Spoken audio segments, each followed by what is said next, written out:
So Kevin, I don't know if you've heard about GM, what's happening right now. I have. What's your thought on that? Look, you know, you can't deny fact, and I think at this point in the political process, Canadians are tired of getting BS'd by their governments. Here's what happened. It's a fact. The Liberals can't keep jobs in any jurisdiction they're managing. Ontario is one of them. This is horrific because, remember, we funded this company during the crisis. The taxpayer, you and me, paid for this. We were promised that these jobs would stay in Ontario. They're not. Government did a hell of a bad job negotiating that deal. So you think that's been the problem? It's been the Prime Minister who's behind this and hasn't done enough? The policies aren't competitive. The reason business is leaving Canada and the economy is grinding to a halt and jobs are leaving is we're not competitive.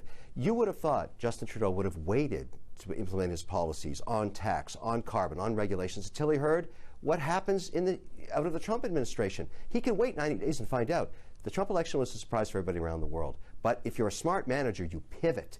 You realize that things have to change because he has said, south of the border, lowering taxes, deregulating, no carbon tax. So why would you put a car plant in Ontario when you go 17 miles south and get a way better deal?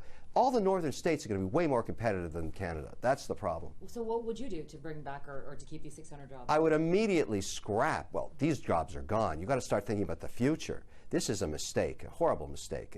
I mean, the fact that I funded this company out of bankruptcy and that they told me they were going to keep these jobs, I mean, who negotiated that deal? If they worked for me, they'd be fired now. I can tell you that. We have to get better operators in government. We have to get better executional skills. You have to be a better manager if you're going to govern a province as big as Ontario. The point is we've got to change the policies immediately so that we're competitive with what the U.S. is offering, any new capital. So if we wanted a new car plant in Ontario, it's got to be competitive with Michigan, let's say. That's not the case right now. I have to fix all that. 2019 will not be an election, it will be an exorcism. I'm going to change everything Trudeau did.